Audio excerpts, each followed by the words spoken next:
capítulo 2, versículos 22 em diante. Porém, temos que ler o 14 de novo, 14 ao 21 de novo. Ok? Então, o Espírito Santo do Senhor veio, ouviu-se um som como de um vento muito forte, agressivo, línguas de fogo ficaram sobre a cabeça dos que estavam ali presentes. Eles falaram em outras línguas, uns creram, como a gente consegue ouvir na própria língua as maravilhas de Deus através da boca desses galileus. Outros, porém, zombavam, falando, eles estão bêbados. E aí Pedro então se levanta. Pedro fica indignado com isso. Pedro se levanta em defesa do evangelho, né? Defesa de apologética, você defender a fé apesar da razão, com argumentos. Então Pedro se posiciona, ele se levanta, ele não se acovarda. Ele fala, olha, eles não estão bêbados, porque agora são 9 da manhã. E o mês de jejum dos judeus era às 10 da manhã. Então não tinha como eles estarem bêbados, porque eles costumavam jejuar nesses dias de festa, especialmente. Então, muito improvável que eles estivessem bêbados. Improvável quando eles tivessem comido alguma coisa. Não vai estar bêbado sem comer. Deus em jejum não existe isso. E Pedro, então, eu falei 14, no versículo 17 ao 21. Pedro, então, cita a profecia de Joel. Ela diz, será que nos últimos dias do Senhor derramarei o meu espírito sobre toda a carne, nossos filhos, nossas filhas profetizarão, nossos jovens terão visões e sonharão nossos velhos. Até sobre os meus servos e sobre as minhas servas derramarei o meu espírito naqueles dias e profetizarão. Mostrarei prodígios em cima do céu e sinais embaixo da terra, sangue, fogo e vapor de fumaça. O sol se converterá em trevas e a lua em sangue, antes que venha o grande dia, glorioso dia do Senhor. Será que todo aquele que invocar o nome do Senhor será salvo? Varões israelitas, atentai nessas palavras: Jesus, o Nazareno, varão aprovado por Deus diante de vós, com milagres, prodígios e sinais, os quais o próprio Deus realizou por intermédio dele e de vós, como vós mesmos sabeis. Então aqui, ele está citando Joel para mostrar que Jesus cumpre essa profecia. Jesus cumpre isso. E que a vinda do Espírito Santo é uma prova que Jesus é o Messias. Pedro inicia argumentando que eles não, por que eles não estão bêbados? Porque isso era algo que estava escrito que aconteceria. Depois ele vai dar continuidade à segunda parte do sermão dele, falando que isso aqui é uma prova que Jesus é o Messias. Ele mesmo esteve no meio de vós com sinais e prodígios. Essas duas palavras sempre bem juntas na Bíblia. Sinais e maravilhas, sinais e prodígios, ok? Então, Jesus mostrou que ele era Deus. Ele mostrou que ele era o Messias aguardado, o rei aguardado, né? Conforme a gente estamos estudando a monarquia de Israel, o grupo de jovens, como você falou ontem. Se Jesus não tivesse ressuscitado Lázaro, andado sobre o mar, multiplicado pão e peixe, arrumado a tempestade, Jesus tivesse segurado o céu de nascença, um paralítico, ele não era o Messias. E os judeus estariam certos em crucificar ele. Porque Jesus não foi o primeiro nem o último. Lá em João capítulo 1, na casa do Vitão, eu preguei sobre essa passagem, que dei um breve contexto para vocês. Ele sempre enviava dois judeus para poder fazer um monte de perguntas para o suposto Messias. Então sempre tínhamos um suposto Messias o tempo todo. Tanto que achavam até que João Batista era. Eles enviaram até eles contando, diz quem é tu? A pergunta na verdade é assim, você é o Messias? Ele não sou, mas ele está vindo aí. E quando ele veio, eles rejeitaram isso. É isso que Pedro está falando. Ele veio, fez sinais prodígios no meio de vocês foram rejeitados. E isso que vocês estão vendo acontecer aqui é um cumprimento de uma profecia. E a prova de que ele realmente é o Messias. Porque após ele morrer e ressuscitar, tem uns testemunhos oculares, Lucas escreveu sobre isso. Então, após ele morrer e ressuscitar, o Espírito do Senhor vem. Isso aqui é sobrenatural. Isso que está acontecendo no Pentecostes é uma festa judaica. Tinha uma porrada de judeus ali, a maioria era judeu. Então, isso que está acontecendo aqui com vocês é porque foi Deus que enviou, não foi? E Deus só enviou porque Jesus e tal. Vamos ver a continuação. Uma coisa que eu quero que vocês atentem. Primeiro, Pedro se levanta no versículo 14 e ele fala: varões judeus, porque a maioria ali era judeu, né? Depois ele fala no versículo 22, varões israelitas, ok? Então, mais uma vez, selecionando os judeus. Pedro, ele era judeu, e Pedro prega especialmente para os judeus, durante todo o seu ministério. Enquanto a gente chama Pedro de o apóstolo dos judeus, a gente chama Paulo de apóstolo dos gentios. Porque Paulo ele levava mais a palavra dos gentios em si do que para os judeus, propriamente dito, né? Devido às suas viagens, devido ao fato que eles tiravam uma cidade de judeus ia primeiro neles, eles o rejeitavam, talvez pelo seu histórico, né? Porque o cara desertou, traiu nós, afirma, não pode, né? Aí depois ele ia lá e então, beleza, vocês não querem, vão pegar os gentios. E uma grande quantidade de gentios se convertiram. Pedro agora fala varões israelitas. E aí nós vamos entender melhor, estudando a monarquia em Israel, qual a diferença do israelita para o judeu. Qual que é a diferença? O reino está unificado, né? Estão sendo unificados. Saul, próximo, agora vai ser Davi. Em algum momento o reino vai se dividir. São os filhos de Salomão, vai dividir o reino. Quando eles se dividem, vai ficar com 10 tribos em cima e 2 tribos embaixo. As 10 tribos de cima são chamadas de tribos do norte, é o rei do norte. O rei do norte foi chamado de rei de Israel, porque tudo era Israel. Como eles ficaram com a maior parte, ficaram 10 tribos, mais de 80%, então eles ficaram chamados de rei de Israel. As outras 2 tribos, tecnicamente são 2 tribos e meia, né? São 9 tribos e meia e 2 tribos e meia, que Manassés é do meio. Então as outras 2 tribos e meia lá embaixo, fizeram falar de Judá, porque a maior delas era Judá. Judá, na verdade, era a maior tribo de Israel. Parece que é desigual quando você olha. Em dados momentos, as 2 tribos vão entrar em conflito umas com as outras, né? Os 2 reinos vão competir, vão ter guerra, e parece que é desigual 10 tribos contra 2, né? Ou 9 contra 2, parece ser muito desigual. Não era, porque Judá era extremamente grande, era o exército mais forte do povo de Deus naquela época, ok? Então, judeu, aí fala, beleza, então todo mundo é israelita, né? Olha, todo judeu é israelita, não é isso? Sim, não é isso. Então por que chamam de judeus, não de israelitas hoje em dia? Até os dias de hoje a gente fala judeu, né? Se o santo era o quê? Judeu. Pois é. Por que ele fala assim? Porque Deus pune o reino de Israel, permitindo que os inimigos vão lá e primeiro o reino do norte. Nós vamos estudar o reinado, vocês vão ver que o reino do norte foi pior que o reino do sul. Não é passando tanto o reino do sul, não. O reino do sul também foi ruim pra caramba. Tinha rei bom que entrava, fazia o que era bom às ordens do Senhor. Aí vinha o filho do cara e fazia o que era mal. Vinha o neto, fazia pior ainda. Depois vinha outro. O cara era filho dos piores reis da história de Israel, neto de um top 3 piores, e o rei dele era bom. Não era assim. Você vai aquela cidade. Mas nós vamos ver que no reino do norte a coisa era mais feia. Tanto que o reino do sul fica mais tempo. Então o reino do norte é destruído. E aí depois, então, o reino do sul também, alguns anos depois, é destruído. Não é quantos anos agora. Tem que estudar, tem que lembrar. E eles são levados cativos ao Babilônia. Ok? Eles são levados cativos ao Babilônia. Quando eles voltam principalmente a tribo de Judá. Daí começou a falar judeus. Quem era de Judá era judeu. E aí foi começando. E aí o termo judeu começou a ser utilizado, bem resumido, para todo o povo de Israel. Então quando ele fala varões israelitas, ele ainda está falando, direcionando específico para os judeus. Tanto que ele fala, ó, e vocês de Jerusalém, né, tomai conhecimento, então, ó, judeus e varões de Jerusalém. Aí que ele fala, ó, varões israelitas, atentando as palavras, que essa é a segunda parte do sermão de Pedro, ok? Vocês vão entender melhor isso aqui ainda e o porquê de ter falado isso quando a gente for iniciar a terceira parte do sermão de Pedro. E, continuando, versículo 23. Sendo este entregue pelo determinado desígnio e presciência de Deus, vós o matastes crucificando por mãos de iníquos. Nós vamos ver o tempo todo no livro de Atos, algo que é tema de muito debate no meio cristão hoje em dia. Soberania de Deus e responsabilidade humana. Daí que nasce o debate calvinista e arminianismo, que está além apenas das 2 correntes. Determinismo ou livre-arbítrio? Que papo é esse? Como assim? Soberania de Deus é o seguinte, Deus é soberano, a gente sabe disso. Se Deus quer acontecer, vai acontecer, bom. Mas o que é a responsabilidade humana? Você é responsável pelas suas ações, porque você escolheu fazer determinadas coisas.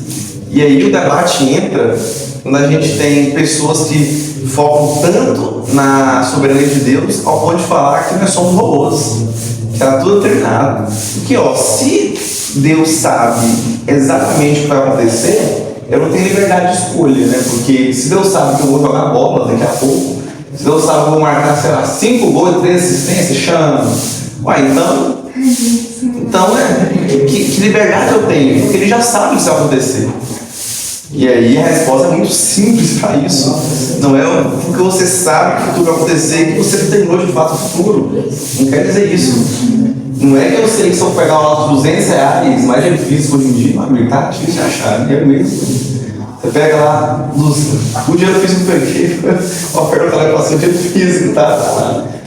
Você pega ela lá R$ 200, e se eu colocar ela lá no meio da rua, e eu colocar agora no começo da aula, quando a gente sair aqui no final da aula, ela vai estar lá. Então quer dizer que eu vou obrigar a pessoa a pegar a nota?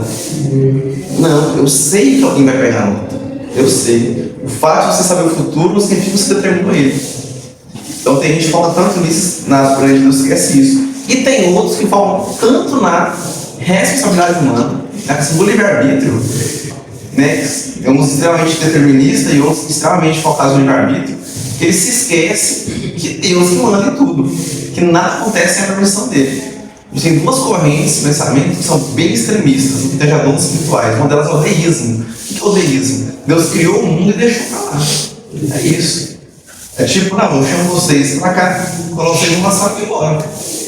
Tipo, é um Big Brother, assim, reality show. Você só coloca os caras e vai embora. Tipo isso. Entendeu? Você chama os caras, vamos jogar bola, não. Chama os caras pro estádio, beleza. E vai embora, sem juiz, sem bandeirinha, nem nada. Pronto. Então a gente está aqui, fomos criados por Deus, mas igual a ele, entendeu? Você pega gado, uma galinheiro, coloca um monte de animal lá, gado, um pasto, galinha, e não cuida, deixa pra lá. Esse não é o Deus que a gente acredita. A gente acredita em um Deus que é juiz, um Deus justo, um Deus amoroso, um Deus cuidador, um Deus que cuida da gente, que guia a nossa vida. E que em algumas situações já está determinado sim a acontecer. Já está determinado sim, porque é a vontade dele. Entendeu? Então já estava determinado, por exemplo, você nascer no Brasil, eu acredito fielmente nisso. Já estava determinado. Se isso fosse assim, assim foi. Entende? Mas existem outras coisas que não, que tangem a sua responsabilidade, a sua escolha. Eu não consigo acreditar em ventríloco, né? Deus que controla e nós somos meras marionetes. Eu acredito que sim, foi sua escolha estar aqui hoje.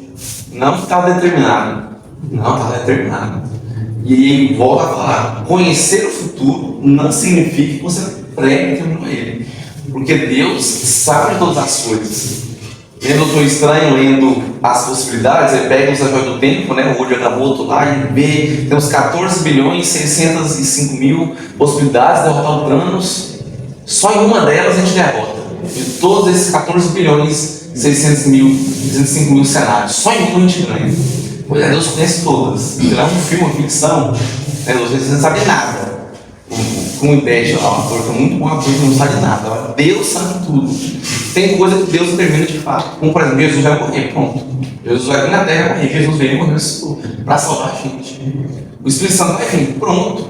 Não importa. Não importa se a gente tivesse depravado, tivesse comendo só na igreja, se os apóstolos tudo fosse por Judas, não importa. O Espírito Santo ia descer sobre a igreja.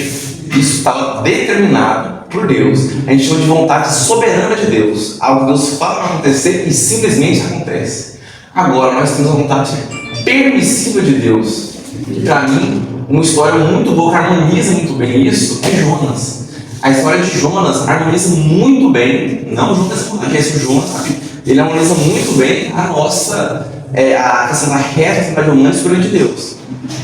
Deus deixou Jonas escolher? Deixou.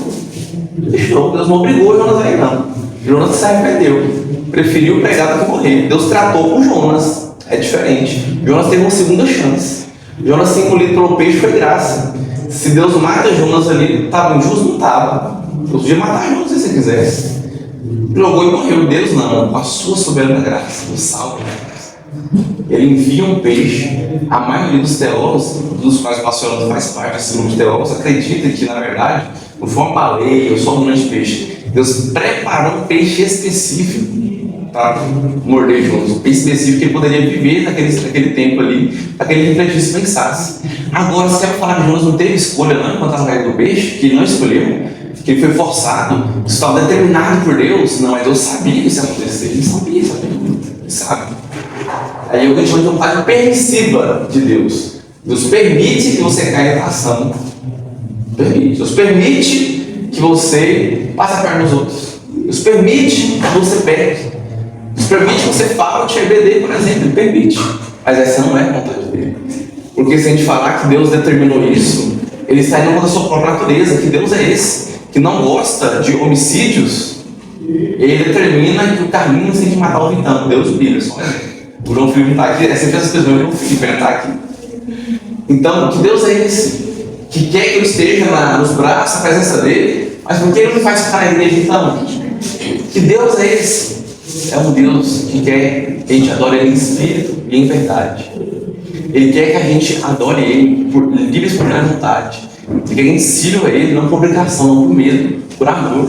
Porque a gente é falho, miserável, pecador, deplorável. O pastor não está falando todo mundo. Cuidado com Eva, então você não tudo cheio de bosta aqui dentro. Todo mundo vai no banheiro, todo mundo faz uma noite, todo mundo solta o bar, moço. Você não vale nada. Então, por que todo esse sentimento? Não, eu não sou nada, mas mesmo assim Deus me salva. Diz assim: eu dei seu filho por mim, sem pecado algum, como Pedro está falando, eu crucificado, sem pecado algum. Então, eu vou ver como então. Nós não obedecemos para ser salvos. Ao contrário, a gente obedece porque já fomos salvos. Imagina, Vitor, seu professor de cardiovascular. Imagina, Vitor, seu professor de constitucional. Não, de civil é mais chatinho que. Não é civil, mas. Professor de civil.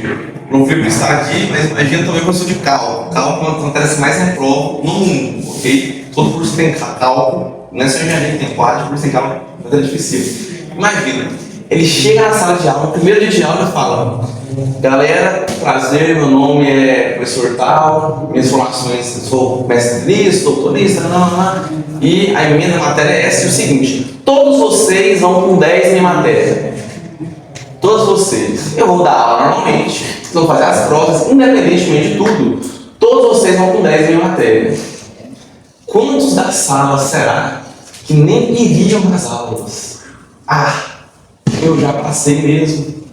Quantos iriam? Não, pera, eu preciso desse conteúdo, eu preciso aprender mais. Com esse professor benevolente, né? Ele nos deu nota 10 aqui, mesmo sem não ter feito nada, sem obedecer. Então eu vou lá na aula, eu vou assistir, eu vou dar essa moral para ele. Não, vocês, professor, pô, eu te amo, professor, é só um prefeito, professor, é só um pai. Não, vem cá, vamos embora, vamos ter aula aqui, vamos. Ele preparou a aula, não vamos chegar sozinho, não, vamos lá, galera.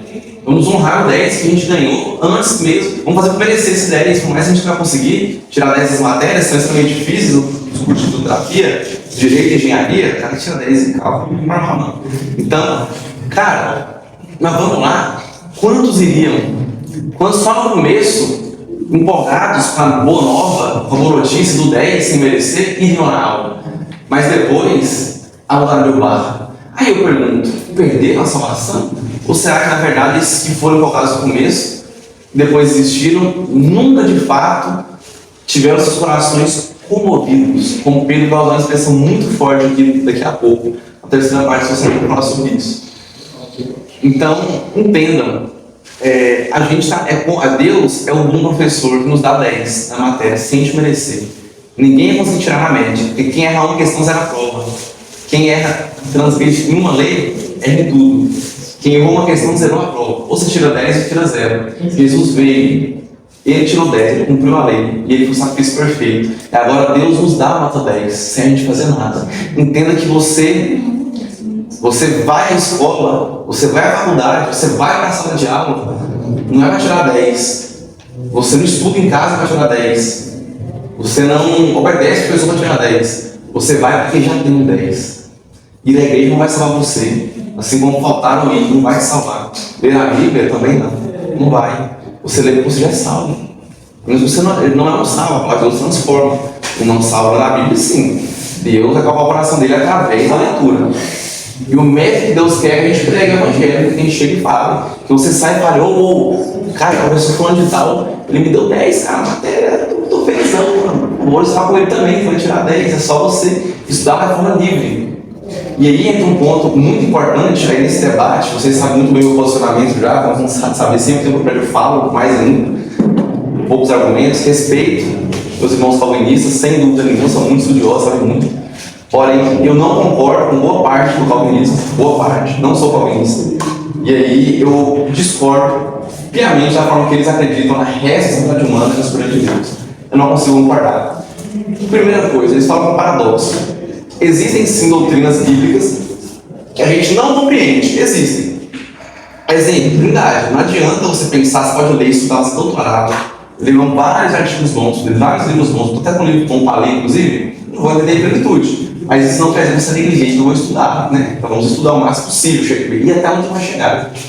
Mas entender a Trindade, como que eles são um só, cara, mas vai ser 3 pessoas, só lá no céu pra gente entender. Assim como se eu desse uma aula de cálculo aqui pra vocês, a maioria não vai entender. Não tem ninguém que no curso de exato não vai entender. Assim como se um cara passando segundo grau para um aluno de 4º ano do fundamental, não vai entender nada. Ele não sabe nem dividir. Então, no 4º ano sabe nem dividir. Vai entender passando segundo grau? Não vai. Tem gente no 9º ano que já era para saber, não entende passando segundo grau. Não entende. Acho difícil. Aí você quer entender Trindade? Pelo amor de Deus. Tu não acha X1, X2, quer entender Trindade? Não vai entender Trindade. Não vai sim. Não cabe no seu escopo mental. Explica, coloca as crianças aqui nessa aula, elas vão entender essa aula do jeito que vocês vão entender. Entende? E aí eles querem tratar essa questão da responsabilidade humana e da soberania de Deus dessa forma. Eu não concordo. Eu não concordo. É um paradoxo. Ah, não dá pra você entender. Dá sim.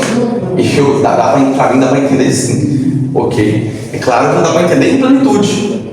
Mas tem um ponto que, ó, dá pra chegar até aqui pelo menos. Eu sinto que eles param aqui, entende? Eles param antes. Porque aí pode comprometer toda a doutrina. Tem pessoas que realmente falam isso sérios. Isso aqui é em toda doutrina, vou falar aqui agora.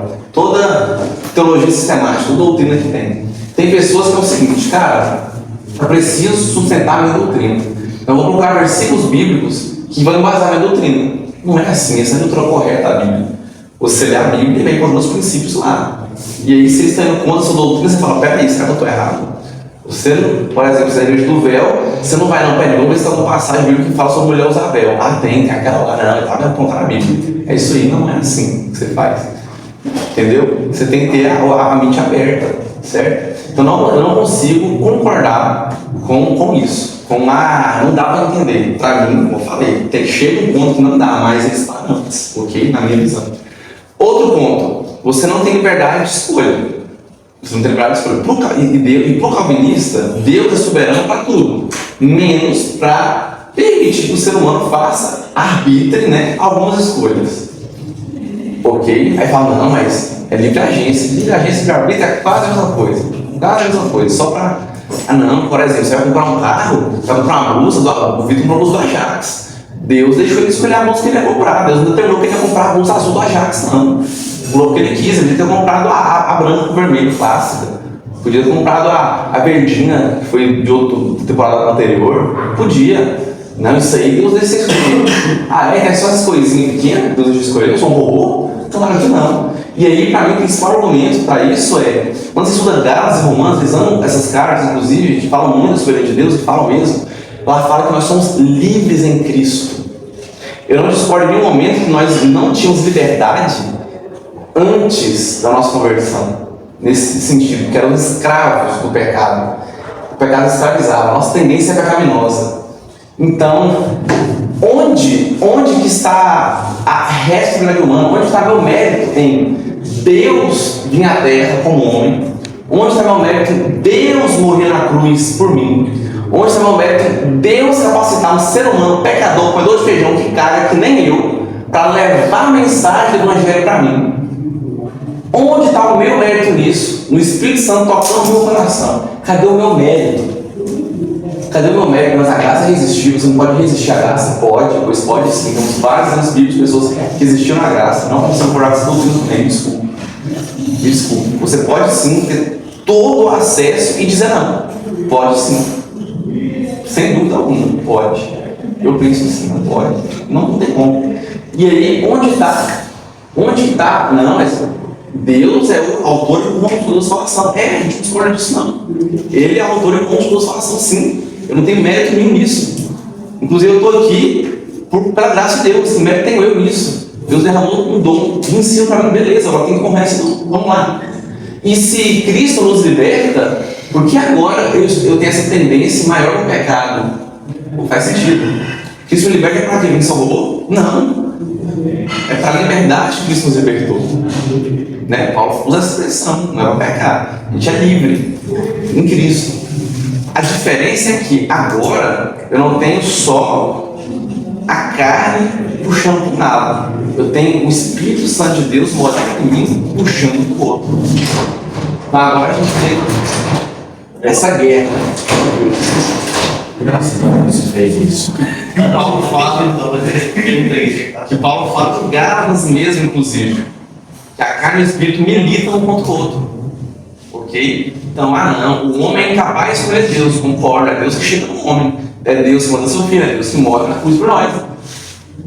É Deus que capacita os caras que vai pregar para você o evangelho, é Deus que cria situações com luz para que o evangelho chegue em você, é Deus que faz tudo mesmo. O cara tem uma função só, não rejeitar isso, simples.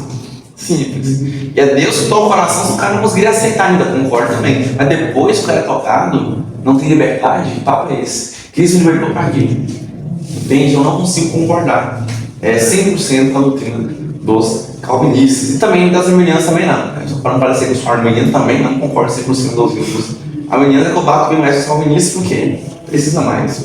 Os arminianos não precisam rebater muito eles não. Oi, vamos um pouquinho na tese. Então, você não concorda com o quê? Do calvinismo? Essa última que você falou aí. São 5 pontos que resultam do calvinismo. Um deles eu concordo, a graça é irresistível. Tipo assim, nós estamos com Saul, que ele teve a oportunidade. Isso. Para mim, aquele mais ainda a graça é irresistível. Você acredita naquilo, que ele pode rejeitar. Pode rejeitar. Eu estava entendendo que você... Porque os calvinistas acreditam que a graça é irresistível. Não tem como você rejeitar a graça de Deus. E que fala que se Cristo morreu por você, então, se você rejeitar isso, se você não for salvo, Cristo morreu por você. Você não é salvo. Então, o sacrifício de Cristo não é eficaz. Entendi. Entendeu? Aí, para isso, tem que ter um outro ponto para sustentar isso. A gente fala de expiação limitada. Estava assistindo um presbítero, ele é bem religioso. A igreja presbiteriana, eles são calvinistas. Eles não têm. Abaixo tem calvinista, tem essa liberdade de pensamento. Tem um da renovada, bem tradicional. Mas presbiteriano não, eles são bem mais. Eles são calvinistas. Então, aí o que é expiação limitada? Limitada é o quê? Limitou para algumas pessoas, né? Expiação, a gente acredita na expiação ilimitada. O que é expiação ilimitada? Jesus morreu por todos, pronto. Todos têm chance de ser salvos. Aí eles não, mas aí estão até trocando agora por expiação eficaz. E aí isso aí já é uma sacanagem. Por quê? Porque se um ponto é expiação eficaz, isso é propositalmente para falar, então outro ponto é aquele expiação ineficaz, que Jesus morreu, a morte dele é ineficaz. É como se, então, Jesus morreu por todos, mas todos não são salvos, então o sacrifício de Cristo não é eficaz. Logo, Jesus morreu por todos. É literalmente isso, eu sintetizei aqui o argumento deles. Então Jesus morreu por todos, morreu só pelos eleitos. Quem são os eleitos? Determinados por Deus. Que eles pensam, né? É o pensamento deles. Mas o que eu penso? Eu não penso isso. Jesus morreu para que todos tenham chance. Em João capítulo 3 fala que Jesus ia se levantar no madeiro, na cruz, assim como a serpente foi levantada no deserto, com Moisés. Então a serpente se levanta no deserto, aquele que olhasse para ela está salvo. Quem olha para a cruz é salvo. Aí você vê que não olhou. Todo mundo está morrendo, todo mundo está no pecado, assim como era da serpente. Quem olhar para Jesus vai ser salvo. Assim como que olhou para a serpente de bronze. Entendeu? Aí eu pergunto, não, mas aí é mérito humano, porque quem conseguiu olhar foi salvo, não é mérito não. Onde está o mérito humano nisso? Se foi Deus que falou, faça a serpente de bronze. Deus que capacitou o homem para ouvir a voz dele, que foi Moisés. Deus capacitou Moisés para fazer a serpente.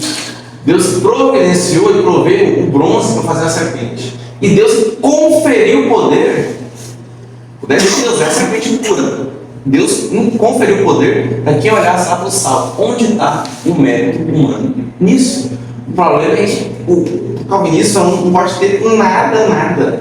Assim, nada mesmo. Deus pega, vem cá, isso aqui, pronto, acabou, entendeu? O calvinismo extremo mesmo, eles são muito assim, já roubou mesmo. Eles vão negar, eles não vão falar que não é, mas basta você ouvir, eles estão lá, os argumentos deles, você vai ver isso. Você vai ver isso. Tem calvinista moderado, né, equilibrado, que até eles reconhecem isso, cara. Tá errado. Inclusive, essa doutrina da expiação limitada, ela é a doutrina que dá mais debate. É a doutrina mais fraca do calvinismo. É essa, de 5 pontos é o ponto mais fraco. É tanto que é comum ter calvinista que não é de 5 pontos. Aí chama de tulipe, porque em inglês, cada um dos 5 pontos tem uma letra, né? T-U, aí tulipe, que a tulipa é uma fruta, né? Tulipa, em inglês é tulipa, é uma fruta. Aí tem calvinista que é fechado da tulipa. Você perguntou assim, não, você é fechado da tulipa? Eu sou. Significa que ele é calvinista de 5 pontos. Aí vem calvinista e fala completa, né? Calvinista de 4 pontos, até de 3 pontos também. Arminiano de 4 pontos é normal. Concorda com um, mas discorda dos outros. Então, quando você vê um calvinista de 3 ou 4 pontos, pode ter certeza que o ponto que ele não concorda é a expressão de fato. Até entre eles, até o próprio calvinista, daqueles. Não tem como mostrar. Todos possam ser salvos. Ele não morreu literalmente a todo mundo, não. É para que todo mundo pudesse ser salvo. Não faz sentido a pessoa nascer sem ter nenhuma chance na vida e ir pro inferno. Não faz sentido isso, cara. Não entra na minha cabeça. Entende? Todo mundo pode olhar para a serpente, para o monstro do deserto. Todo mundo pode olhar para a cruz de Cristo. Só que nem todos vão ser salvos. Nem todos vão ser salvos. Alguns podem se injetar a graça. Aí eu acredito nisso também. Por que você concorda com o calvinismo? Só batendo no calvinismo? Salvação não se mede. Ele é muito claro quanto a isso. Uma vez salvo, sempre salvo. Vamos dar um abençoar, né? Inclusive um livro esse ano que fala sobre isso.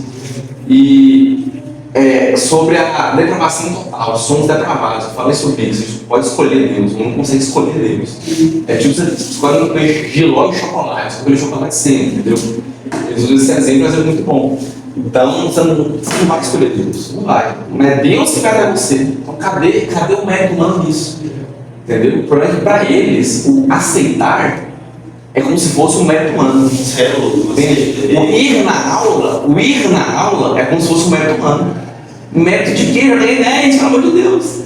Eu ganhei 10. Não, mas se você não se matricula e não está na sala de aula, você não tinha ganhado 10. Então é mérito humano. É Deus que fez você ir para a sala de aula. Pelo amor de Deus. Eu tenho 3 analogias muito boas para isso, para tentar harmonizar. É difícil harmonizar essa verdade humana de Deus. Como eu falei, tem um limite mesmo. Mas, como eu falei, também vamos parar aqui, vamos até onde dá. Imagine primeiro a analogia do mendigo. Nós somos como mendigos, e tem um grande teólogo agora que fala que o evangelho é sobre um mendigo que fala para outros mendigos onde encontrar comida. Né? E é isso. Então, Deus chega e dá a esmola. A esmola é a salvação. A gente tem que abrir a mão e pegar. Para o calvinista, Deus vai lá, abre a mão do mendigo e coloca a esmola lá dentro. É isso. Ou aí não, logo você está zoando a gente, não é assim não. Mas você fala que não é assim, então, no mínimo, o calvinista é assim. Deus que fez o mendigo abrir a mão, despertou ele no coração dele, mas cadê? Então, abriu a mão do mendigo e colocou lá na mesa. Entende? Agora, qual é o mérito do mendigo no cara passar ali? O cara trabalhou direto dele e ele foi, deu dinheiro. Qual é o mérito do mendigo nisso? Não estou entendendo. Estender a mão agora não, mérito, fez obedecer, pelo amor de Deus. Segunda analogia, da porta. Uns abrem, outros não. Isso só porta bate. Uns abrem, outros não. Por exemplo, faça sobre isso, você contesta. Bate. Então, beleza. Qual é o seu mérito? Jesus ter ido até a sua porta e batido lá. Sua casa, Jesus se enxerga de perto de sua casa, rapaz. O pecador igual nós não precisa nem chegar perto, ele tá na porta. Mas você tem que abrir. Tem que abrir a porta. O Deus, o calvinista, é o Deus que arruma a porta. O Deus que faz a pessoa abrir a porta. Terceira e última analogia é a analogia do bolo. Para mim essa é a melhor. Essa aqui foi um colega seminarista meu, muito bom, que ele mora nos Estados Unidos, estava fazendo também a distância na FABAT aqui. E aí ele falou no debate, todo dia tinha debate com alguém no grupo, todo dia. Ela não todo dia. Aí parava, ficava uns 2 dias voltavam, hora ou outra. Então era muito bom. Ele falou um exemplo, uma analogia muito boa. Para eu essa terceira, eu gosto de 3, né? Tá bem entendido. É a do bolo. Deus, ele é como se fosse o padeiro, ele faz o bolo. O bolo é a salvação, ele consuma. E o ingrediente usado no bolo é o sangue do cordeiro. Ele fez o bolo. Está aqui. Uns aceitam, outros não. Mas o bolo é oferecido a todos. O Deus calvinista é um Deus que fez um bolo para alguns, os outros não. Já está determinado para quem eu vou entregar o bolo. Porque olhando o bolo, ele não tem uma cara muito boa. A gente vê os bolos mais bonitos que oferece, já vou oferecer. Mas eu vou despertar a vontade de comer o bolo apenas os meus eleitos. Me desculpa, eu não consigo crer nisso. É tanto que a igreja presbiteriana, por ser tão calvinista, passou por sérios problemas. Nicodemos deu uma ajudada nisso, inclusive. Nós amigos sabem, é muito bom. Mas não os problemas, só para solucionar. Porque lá nos Estados Unidos, várias igrejas presbiterianas estavam fechando. Por quê? Para que evangelizar? Tudo pré-determinado. O que eu vou orar? Eles começaram com isso. Inclusive, tem um vídeo, pena que eu estou gravando ali a aula no celular. Eu guardei um trecho do tio Nico comentando esse versículo. Eu mostro pra vocês o final da lição, porque eu paro no segundo, mas eu mostro o final da lição. Um trecho do tio Nico pregando, vocês conseguem pensar na internet lá fácil, ele pega uma série em atos dele, essa passagem, e vocês vão ver o vídeo, ele comentando sobre isso. Eu falei, ué, tio Nico, rebatendo calvinista, ele que é calvinista, vocês vão entender. Então é isso. Então esse versículo é um versículo que traz debate à tona. Estou falando aqui, quando a gente chegar de novo os passagens sobre isso, já foi falado, ok? A gente fala só um pouquinho brevemente e já vamos seguir em frente. E presciência de Deus. Existe uma doutrina no arminianismo, pelo menos que eu acho muito interessante, que é a presciência exaustiva de Deus. Isso é, Deus sabe de absolutamente tudo que vai acontecer. Então, algumas coisas, aí é onde eu discordo dos arminianos, eu pego um equilíbrio. Deus determina assim algumas coisas, outras ele só sabe. E também tem alguns arminianos que pensam que assim, não, Deus sabe que não interfere em nada. Beratoleísmo, como eu falei para vocês. Então não é assim também não. Vontade soberana, vontade permissiva. Temos vários exemplos disso. Vontade soberana, vontade permissiva. Ah, Lohan, e se Jonas não vai lá então? Você falou que não podia escolher, Deus levantaria outra pessoa para lá, sem dúvida nenhuma. Mas ia acontecer, Deus ia acontecer, porque Deus entregou tudo isso. É tanto que Deus, nas profecias, já falou: eu vou matar eles, mas isso não é vontade soberana. Ele falou: mas se eles se arrependerem, eu não mato. Eu não vou punir eles, não prego para eles. Por quê? Para dar uma chance. Para dar uma chance. Igual eu estava lendo na descrição do Sodoma, ele fala: se tivesse 50 justos, pelo amor daqueles 50, até chegar no 10, eu não destruiria. Ele fala: na verdade, se não tinha nem 10. Não tinha, né? Mas lá no debate entre Salomão, né? Não, foi Moisés. Moisés. Não, Moisés não, foi Abraão, ele começa, né? Dos 50 e vai até o 10. Eu fico um pouco constrangido nessa passagem. Sim, só 40. É, tipo assim, ele vai debatendo, ele fala: não, você fala isso. Então sim, chegou no 10, Pois é, muito obrigado. Nossa, então vamos continuar.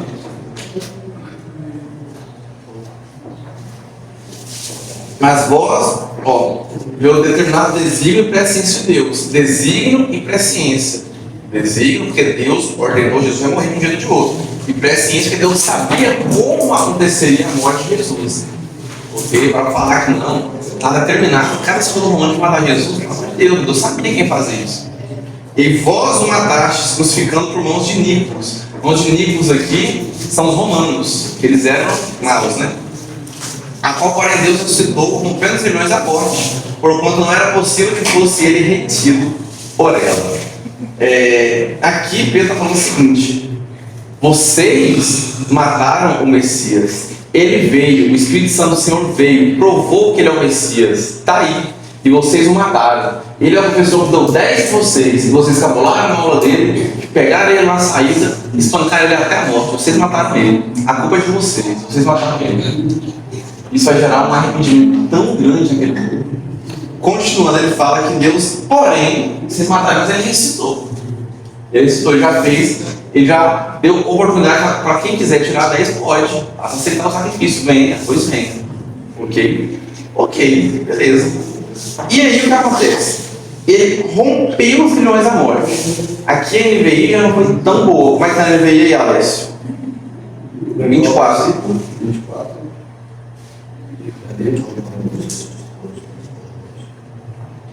Mas Deus o ressuscitou dos mortos, rompeu os laços da morte, porque era impossível que a morte o retirasse. A palavra grilhões. Retivesse, na verdade. Grilhões é melhor que laços, né? Porque laços também lembra prisão, mas grilhões são um pouco melhor ainda. Os grilhões eram o quê? Cadeia, né? Prende, tá assim. Só das cadeias. As cadeias, é isso. Porque a sua mais original é a aranha, né? A série. Então, Jesus rompeu, ele vence a morte. C.S. Lewis, o seu livro As Crônicas de Nárnia, no segundo livro, um carinha lá, e ele ia morrer, porque ele não cumpriu a lei de Nárnia. E aí, Aslan, então, para não ser injusto, para cumprir a lei, alguém tinha que morrer. Aslan, então, morre no lugar dele. Quando Aslan morre, o C.S. Lewis, o autor, escreve que ele rompeu a aurora do tempo. E ele vence a morte. O dia que a morte andou para trás, a morte foi ultrapassada. E Aslan vence a morte e ressuscita.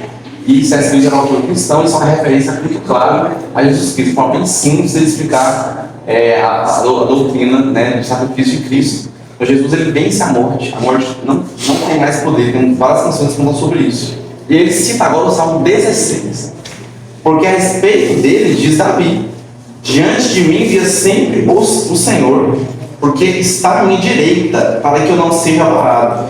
Por isso alegrou meu coração, a minha língua exultou, além disso também a minha própria carne repousará em esperança, porque não deixarás a minha alma na morte, e me tirarás que o teu santo veja corrupção. Fizeste-me conhecer os caminhos da vida, encher-me de alegria na tua presença. E aí agora, quando ele vai entrar na terceira parte do seu sermão, ele fala: irmãos. Primeiro ele fala os varões judeus, depois ele fala israelitas, agora ele fala irmãos, direcionando mais a todos do que apenas aos judeus. É claro que a coisa está falando para todo mundo. Quem está ali é judeu mesmo. Quem está no festa judaica são judeus. O Espírito Santo é sobre os judeus, certo? A Escritura é extremamente seletivo nesse ponto, e nós vamos entender isso melhor estudando até o capítulo 12, né, que é o arco aí de Pedro, ok? Irmãos, seja-me permitido dizer-vos claramente a respeito do patriarca Davi. Ele citou o Salmo 16 aqui, depois ele vai citar outro salmo embaixo, Salmo 110. Que ele morreu e foi sepultado, e o seu túmulo permanece entre nós até hoje. Sendo, pois, profeta, e sabendo que Deus lhe havia jurado que um de seus descendentes se assentaria no seu trono, prevendo isso, referiu-se à ressurreição de Cristo, que nem foi deixado na morte, nem seu corpo experimentou corrupção. O argumento dele é o seguinte: olha, o túmulo de Davi está aqui, todo mundo conhece, todo mundo sabe que é Davi. Davi morreu, ele está ali, ó, alguém pode visitar e deixar uma florzinha para Davi. E Jesus, cadê o túmulo dele? Porque, como diz a música, a tumba vazia agora está. Pois é, a tumba vazia, acabou, já era. O céu te adora, proclama a tua glória. Onde que Jesus está? Assentado à destra de Deus, direito, lembrando que era um local de honra naquela época. Assentado à direita de fulano, local. À direita de alguém importante era um local de honra, né, de maior honra possível, a da pessoa que é usada importante. E conforme Deus havia jurado, ele ressuscitou. Então Jesus não está mais entre nós, no sentido, né, de seu túmulo e seu corpo ali, seu corpo foi glorificado. Ok? A esse Jesus, Deus ressuscitou, todos nós somos testemunhas. Porque tinha aproximadamente 500 pessoas que tinham visto Jesus ressuscitado. Foram mais de 500, na verdade. Cara, mais de 500 pessoas são testemunhas oculares da ressurreição de Jesus. E os 120 que estavam presentes estavam. Eles estavam, todos eles são testemunhas. Então, várias pessoas diferentes foram ressuscitadas. Então, não tem prova melhor do que essa. Exaltado, pois, a destra de Deus, nesse livro do Pai, a promessa do Espírito Santo, derramou isso que vedes e ouvis. Isso que vocês estão vendo, porque Jesus derramou.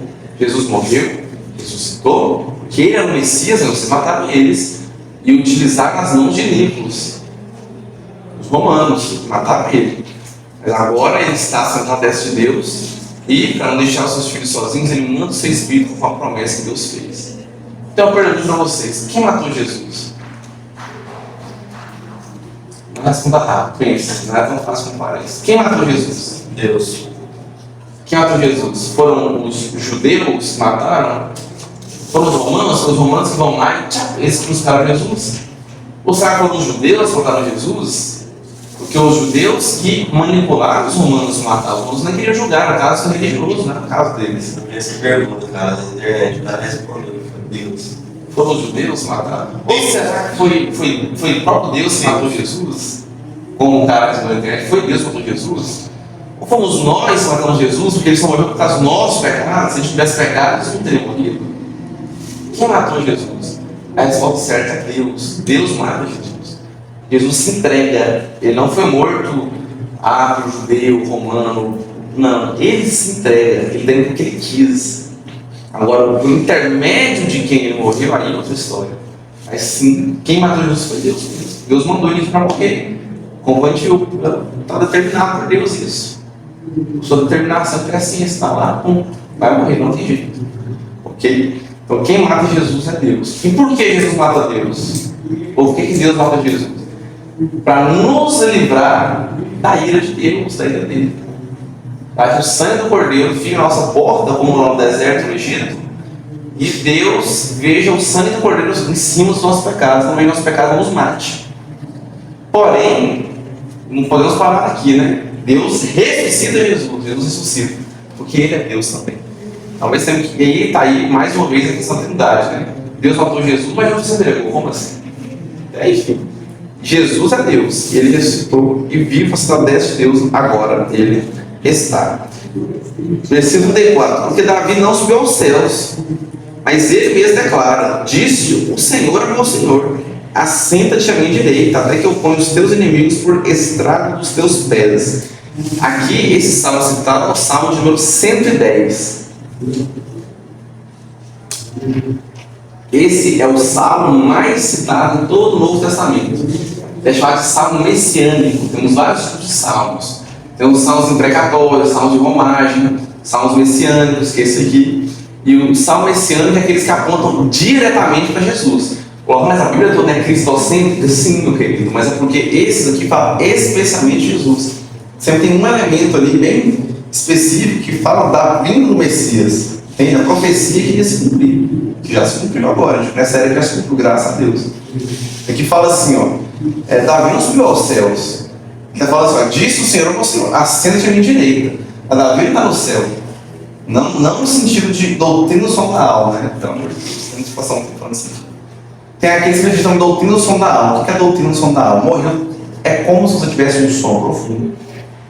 Você está dormindo. E aí, depois de Jesus voltar, pela segunda vez, né, que arrebatar a sua igreja, cara, o que vai acontecer? Todo mundo, como abrir e fechar de olhos, assim Paulo fala, vai abrir os olhos, e quem morreu, sei lá, 2.000 anos atrás, morreu 5 anos atrás, vai ter a impressão que passou o mesmo tempo que nós morremos agora. Então, pum, morreu vai ser como dormir. Morremos, tipo, acordamos já no porvir, na consumação dos séculos. Não acreditamos nisso, porque você está olhando para 2 ou 3 passagens bíblicas no máximo, fora de contexto, distorcendo elas, e ignorando todas as outras que falam que quem morre já está na glória do Pai. Quem não é salvo já está sofrendo as dores do inferno. Não alguém ainda que vai ser inaugurado ainda, ok? Mas sim o Sheol, a sepultura, o Hades, né? Então, inclusive quando fala de sepultura aqui, a palavra grega que é Hades, que traduz Sheol, que significa sepultura, túmulo mesmo, túmulo normal. Mas também em alguns momentos na Bíblia é utilizado para fazer analogia ao inferno mesmo. O inferno atual as pessoas estão agora. Porque depois que tiver a consumação dos séculos, o anticristo, o falso profeta, o diabo e os demônios, todos vão ser jogados no inferno.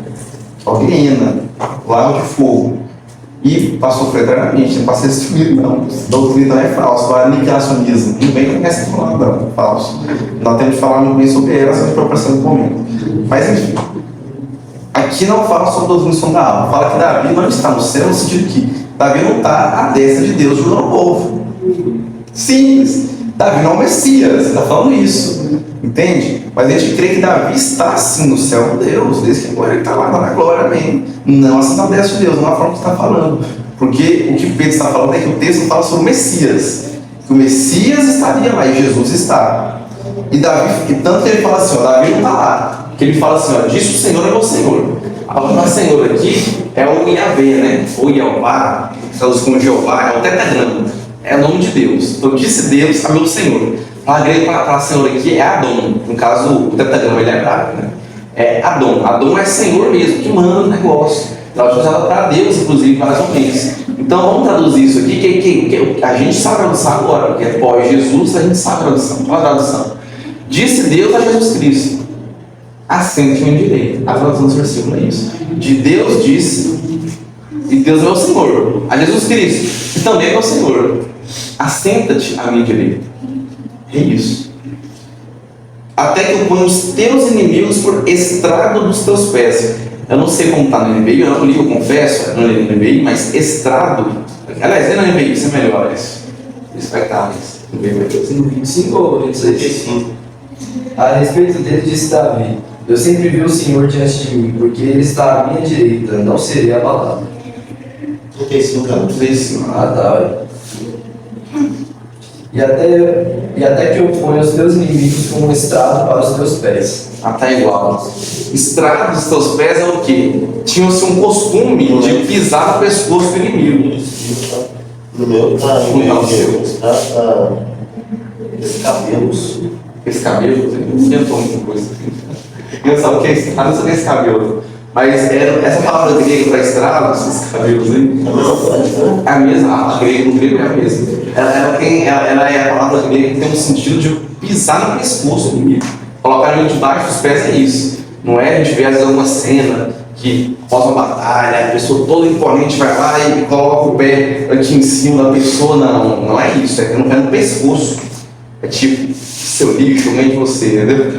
Colocar o pé no pescoço e chama, pisar mesmo, no pescoço do inimigo. Então é isso. Então todos os inimigos vão ser pisados por Cristo. Isso já venceu, tudo, acabou. Agora foi feito, tá? Glória a Deus, vamos ver eternamente agora, vai ser uma maravilha.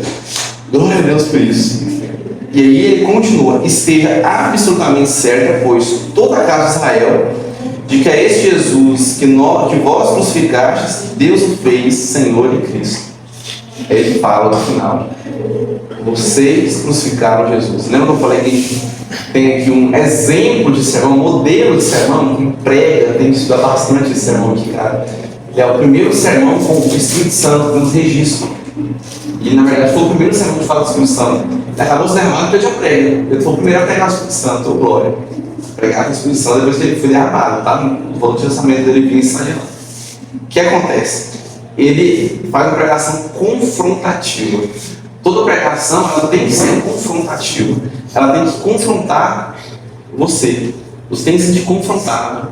É claro que essas pregações de conforto, por exemplo, eu preguei no Salmo 100 para vocês. Eles são o nosso guarda, nosso vigilante contínuo. Nos protege, coloca sua dúvida no Senhor, confia nele, te guarda. Sim, cara, ele fala sobre isso também. Você tem que pegar o que está no texto. Pegou o que está no texto, quando ele falou sobre Deus proteger, prega sobre isso, sim. Porém, a maior parte da Bíblia é confrontativa. Porque você é um aluno de Antigo 10 é chamado a manter presença na sala de aula. Você é chamado a chamar outros para participar dessa aula com esse professor que dá 10 também, mesmo sem crescer. Você é chamado a fazer os trabalhos com a capacitação. Você não conseguia fazer, mas ele te capacitou a fazer isso agora. Faça tal prova, tal trabalho. Traga isso para a nossa aula de amanhã. Olha, esse aqui é um material de estudo, é um livro só. Estude-o, debruce nele, vamos conversar sobre ele. Viva, siga o que está escrito aqui, o manual do bom aluno está escrito aqui, siga. Ok? Então a pregação tem que ser confrontativa e não o que David Leonardo prega, pelo amor de Deus. Não. Se Deus deixou que você visse, sentisse um jeitinho, é porque Deus vai te dar. E aí tem toda aquela sonoplastia lá para induzir, né? A música em determinadas frequências, ela fica hipnótica. E aí tá lá, não, mas se Deus deixou você ver, tocar, sentir o cheiro, é seu. Aí o Golfo fez muito mesmo disso, né? Cara, o adulto vendo isso, opa, vai, então tá liberado, tá liberado. Pô, então, isso não é evangelho, desculpa. O evangelho é confrontativo. É confrontativo, pra gente olhar e falar, pô, Pedro falou, vocês mataram esse Jesus, ele fez sinais, vocês mataram. E ele está aí, ó, derramou o Espírito Santo e a profecia do Salmo 110 se cumpriu nele, está na 10 de Deus. Deus fez o cara que vocês mataram como Messias. E vocês crucificam Cristo todo dia quando pregam. Essa é a verdade. A gente crucifica Cristo também durante o nosso dia a dia. Toda pregação tem que ser confrontativa. Toda a Bíblia é um confronto. Aquele mesmo muito bom. Então eu fui ler a Bíblia aqui e estava cheio de erros. Aí eu também não fechei a Bíblia assim, em mim. E é isso. Encontrou uma porrada de erros. Lembra de Hebreus 4?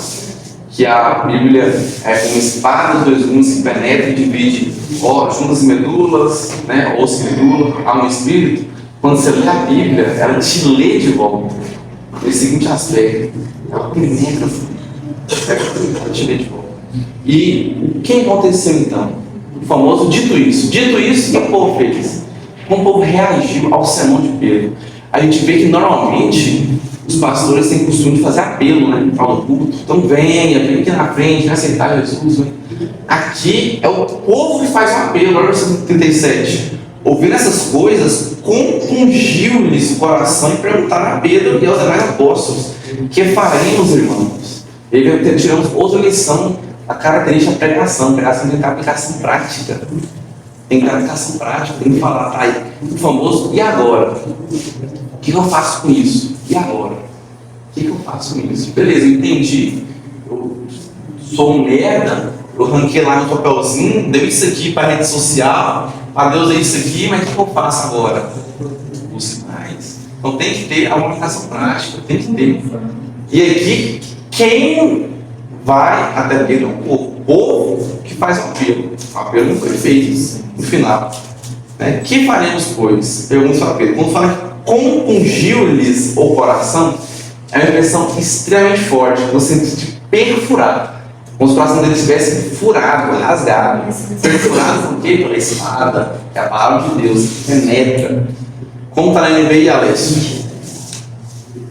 37. Quando ouviram isso, ficaram aflitos em seu coração e perguntaram a Pedro e aos outros apóstolos: irmãos, o que faremos? Então, aí a NBI já não ficou bom, né? Aflitos. Aflitos, cara, aflitos. Você perde a beleza. Na vida se fez a chamada. Isso. Chama. Então, eles ficaram não aflitos, compungidos. Isso é, coração contrito, quebrantado. Eles abriram o coração, eles ouviram essas palavras, certo? Continuando, respondeu o Espírito: arrependei-vos. A primeira coisa que ele fala: se arrependa. Vocês matou Jesus, se arrepende de matado ele. Arrepende-se, cada um de vós seja batizado em nome de Jesus para a remissão de vossos pecados. Recebereis o dom do Espírito Santo. E aí o que acontece? Pedro que fala a ordem certa: arrependimento, batismo e dom. Essas três. O batismo, por si só, ele não salva ninguém. Não salva ninguém. O batismo é só um selo de salvo. Quem é salvo se batiza. Tem quem não é salvo se batiza ou não? Tem, sempre tem. Sempre. O batismo não é só bíblico, por conta própria. Ele só não salva ninguém. O salvo vai batizar. A ideia é que a pessoa se arrepende, aceite Jesus como Senhor sobre a vida dela. Jesus é o Senhor Salvador, beleza. Agora, publicamente, eu vou mostrar isso através do batismo. Ok? E depois, posteriormente, você recebe o dom do Espírito Santo. Ok? Então é escalonado, tá? Em ordem. Tem gente que quebra essa ordem aí, né? Ok?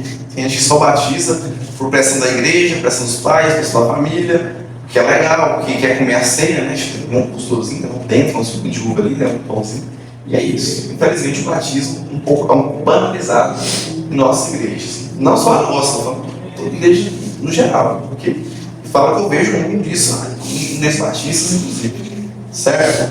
Mas estamos aos 12 anos, porque essa cultura judaica, né? Para eles, 12 anos, o mundo já tinha uma mentalidade maior, já poderia escolher. E esse hoje, nos dias de hoje, isso não poderia ser fácil de aumentar. Enfim. Mas, continuando.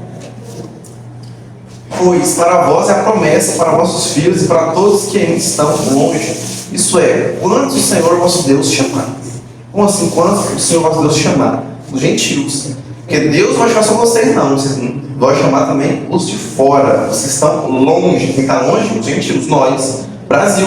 Longe pra caramba. Alcançado no Evangelho, graças a Deus. Com muitas outras palavras, deu testemunho e exortava-os, dizendo: salvai-vos dessa geração perversa. Então, os que lhe aceitaram a palavra foram batizados, havendo um acréscimo naquele dia de quase 3.000 pessoas. Cara, quase 3.000 pessoas. Mas os 120 já tinha ali. Se brincar arredondando, bateu 3.000 como ele na igreja primitiva agora. Pós-Pentecostes. Então, uma pregação poderosa. Pessoas que lembram, isso é um resumo da pregação de Pedro. A gente lê em 2 minutos. Ele não falou 2 minutos só, óbvio que não. Um sermão inteiro. Eu vi um comentário, uma publicação muito legal, aquele meme que tem um jovem que cai, né, da janela com o pau prega até meia-noite. Eu vi um comentário assim: a verdade é que muitas pessoas não conseguiriam ouvir Jesus falar por 1 hora hoje em dia. Essa é a verdade. O sermão de Jesus era extremamente longo, o povo falava assim. O sermão do monte foi 1 hora, gente. Nunca na vida foi um sermão só aquilo lá. Pega Mateus 5, lê o 5, 6, o 7, que lá foi um sermão só. Um sermão, aquilo tudo é um sermão. Inclusive, é o próximo estudo depois de Atos, é Sermão do Monte. É um sermão. Agora que aquilo era que é um negócio mesmo. desse sermão. E aí está resumido. Então, assim, você não vai ler em horas, né? Então, você vai ler rápido, em minutos. Então, pensa, o povo ouvia. E hoje em dia, o povo não quer. Não é só por causa do pecado. Temos muitos gatilhos psicológicos, mentais, que estão impregnados na nossa mente, como, por exemplo, a rede social. A geração TikTok. Por que leva esse alcunho? Geração TikTok. Que quer tudo rápido, tudo na hora. O TikTok, em referência ao relógio, o TikTok, ele veio com a ideia de muitos curtos. Hoje pode ficar até 10 minutos. Mas a ideia não era essa no início. A ideia não era essa. Na verdade era 30 segundos. Quem não comecei a lembrar, só 30 segundos que podia ter. Porque é quase vídeo rápido. O pessoal não quer vídeo. Quer tudo mastigadinho. Eu vou assistir uma aula de 1 hora sobre as duas. Não, eu quero resumir. Não tem como resumir, mas resumir em 30 segundos. Eu quero ver só o resumo do resumo. Ah, mas agora, por que gravamos no sábado? Ah, não, porque Jesus no domingo. Pronto, tá aí. Próximo vídeo. Beleza. Resolveu. Não precisa ver o resto da argumentação do cara de 3 a 5 minutos. Não importa. Próximo. A pessoa está assistindo a pregação, como pular esse tio aí, rolar também, não, o próximo tema aí, ó. Cara, a gente recebe tanto estímulo na nossa mente, a gente vai preparar para isso, entende? A gente está preparado para isso. Então tome cuidado com essas coisas, queridos. Para a vossa promessa, tá? 42. E perseveraram na tá, mas uma coisa interessante do batismo aqui é o seguinte: alguns, como por exemplo os presbiterianos, eles batizam por aspersão. O que é batismo por aspersão? Aspergir é você pegar a aguinha aqui e tome, ó, tchai, pronto. Aspergir. Ok? A gente batiza por imersão. Imersão não fica mergulhado. Fica descer mesmo, descer na água, não tem como for, mergulhar na água. Alguns defensores batizam por aspersão falam que aqui esse batismo foi por aspersão. Devido ao local, o tempo fechado, não tinha água ali para passar 3 minutos, desceram por rio batizado. Então ele pegou a água ali e batizou por aspersão. Eu não vou nem cair nisso, tá? Eu não vou nem querer falar se foi ou não foi, vamos partir da resposta que foi sim. Eu não discordo disso que foi isso, beleza. Suponho que foi, ok? Eu não vou nem debater isso, ok? Vamos aceitar que foi, ok?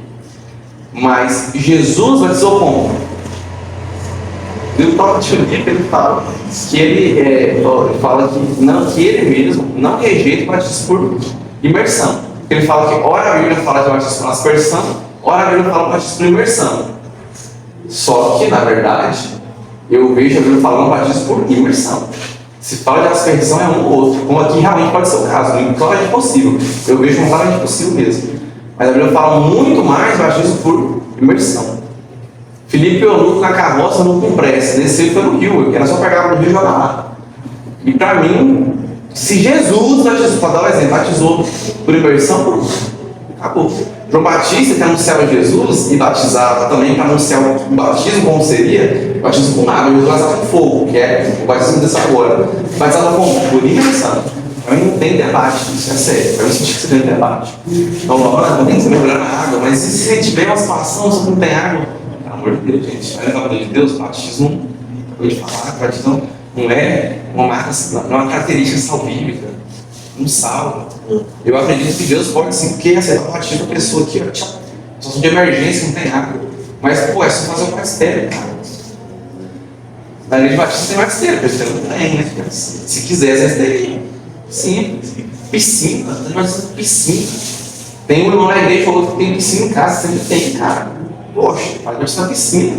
Rio, sempre dá um jeito. Dá um jeito nessa imersão, tem um jeito. Se não for possível, ok. Eles estão esforço para isso. Porque, beleza, o tio Nico falou isso, né?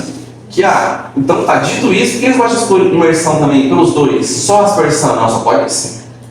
E outra coisa que a gente discorda deles em termos de batismo é o pedobatismo. Bebê de criança não veio. Então, pedobatismo é o que? Batismo de bebês, certo? A gente não é pedobatista, a gente é credobatista. O que é credobatista? A gente acredita na fé da pessoa depois de batizar ela. A pessoa que creu, que entendeu o Evangelho, seu coração, como fala o 17, está compungido e ela quis batizar. Seguindo a ordem de Pedro, arrependimento, batismo e dom. Ela arrependeu-se. Arrependeu-se. E perseverar na doutrina dos apóstolos, na comunhão do partir do pão e nas orações. Isso é, eles estavam em comunhão. A gente vê que comida é algo bom para ter comunhão, não tem como. Está acabando, tem que mostrar o vídeo comigo que tem. Vou pegar o texto, não chama horário hoje. Em Canaã havia temor e muitos prodígios e sinais eram feitos por intermédio dos apóstolos. Todos que creram estavam juntos e tinham tudo em comum. Vendiam suas propriedades e bens, distribuindo o produto entre todos, à medida que alguém tinha necessidade. Geralmente perseveraram unânimes no templo, partindo pão de casa em casa e tomaram suas refeições com alegria e singeleza só para o coração. Louvando a Deus e contando com a simpatia de todo o povo. Enquanto isso, acrescentavam no Senhor dia a dia os que iam sendo salvos. Dia após dia, os salvos iam aumentando, a igreja crescia em número. Tudo lhes era comum. E aí, era para ter tempo, falar de mais um tema que aparece aqui no texto, que é acerca do comunismo. A Bíblia é comunista, a igreja primitiva é comunista, Jesus é comunista, de modo nenhum, bem resumido. Não, porque quem controlava os bens dele eram os apóstolos, homens inspirados diretamente por Deus, e não era o Estado, que regulava tudo. Que pegava tudo de todo mundo e distribuía. Eram os apóstolos, e as pessoas entregavam por livre e espontânea vontade. Porque elas entregavam, elas colocavam os pés apóstolos, falavam, pega aí, distribui aí, ofertinha pro lanche, né? O QR Code, faz pix, bora lá, vamos lanchar, bora comer. Vamos contribuir para a juventude, então dinheiro em caixa, para quando a gente vier aqui para complementar a vida, a gente poder ajudar a igreja no petróleo, né? Para pesado para a igreja, bora, contribuição. Então o que era comum, ou então vamos levar um bolo, chama, o bolinho de milho, foi gostoso ter bolinho de milho. Bora também, não, vou levar um refrigerante hoje então, bora, contribuição. Tudo lhes era comum. Qual era o propósito? Comum, tudo junto. Entendeu? Mas agora, a forma que a gente funcionou aqui não tem como ser um modelo seguindo a risca para os dias de hoje, ok? Eu acho que não dá para falar sobre isso direito, mas não é possível. Tirar alguns princípios, ok? Mas é impossível de viver dessa forma, certo? Então, eles não queriam sair de lá e a comunhão é o foco principal deles. E Nicodemos fala uma coisa muito interessante. Você é muito tímido hoje, né? Eles são boas práticas. Ele fala que você vê que a pessoa converteu quando o coração, quando o bolso dela se converte. Ele fala isso brincando. Você vê quando o bolso do indivíduo converte, ele converteu. Por quê? Porque é um negócio que pega a nossa avareza. Dinheiro. É caro. Porque eu vou dar R$10 para conversão, ou 20, ou 30, ou 50, eu posso tomar açaí, posso comer salada. Por quê? Tem que fazer isso. Posso comprar uns 3 tamanhos, senão dá tamanho de um chão. Pra quê? Cara. Então, quando você vê que o bolso se converte, isso, e muito cuidado, esse muito ser utilizado por tal desses caras que faz a igreja de comércio só para ganhar dinheiro, eles fazem essa coisa pior, eles são fáceis. Você vê que quando a pessoa não se preocupa, vou se converter ao quê? Não é se vender seu carro e dar o caixa apóstolo, já começou errado, né? O apóstolo, o Paulo Santiago, vai lá, não é isso não é vou se converter, isso é ser bobo. Tá, isso é ser bobo. Ok? Ser ingênuo demais, ser inocente, certo? Não faça isso. Então, o que é o bolso convertido? Dinheiro não é Deus na minha vida. Dinheiro não manda na minha vida. Eu não sou escravo de dinheiro. Meu Deus é Jesus. Deus não é meu dinheiro. Não é. A avareza é pecado. Um dos piores pecados que existem. Fora o orgulho. Porque a avareza faz com que você coloque o dinheiro com Deus na sua vida. Então, você vê que falta avareza, quando não posso pedir uns R$10 por semana, ó. R$2, ó, que você consegue, ótimo, já ajuda o nosso lanche. Ó, tem 11 pessoas. Se 11 der 2 pontos, dá 22, né? Volta e comprou 22. R$22 já. Nossa, já dá uma ajuda. Já dá uma ajuda, né? Então, se o bolso está convertido, normalmente o coração está convertido também. Sem, é claro, ser de forma ingênua, de forma tola, como a gente presencia em muitas igrejas neopentecostais. Por aí. Então, dito isso, meninos, Não são nossos. que o coração de vocês esteja compungido. Que a palavra de Deus entre realmente no coração de vocês. Aceitem hoje, escolham o Deus que vocês querem servir. Amém? Vamos ficar de pé?